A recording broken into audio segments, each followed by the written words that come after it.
No niin, terve vaan. Se olisi Pasi Kotilo täällä taas ja kerta kaikkiaan samoissa kuvioissa Pikkuserkulta uutta taidetta. Siinä olisi... Mikäs se oli? Herra Hirvi. Niin, Herra Hirvi se on. Herra Hirvestä piirustus. Hieno ja näyttävä on kyllä se on.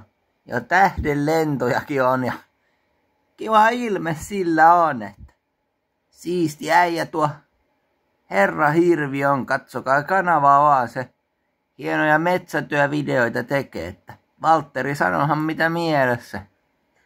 Mukavaahan se on. Itse olen seurannut kanavaa ja hieno piirustus. Esittää kyllä ihan samaa henkilöä tunnistettavissa.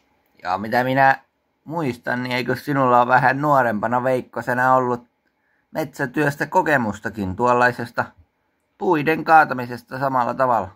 No joo, siinä parikymppisenä tuli kyllä vähän se ohjautua, mutta sitten kyllä siirryin muille teille. Niin, sellaista se elämä on. Ja kiitos vaan tästä. Kiitos kun katsotte.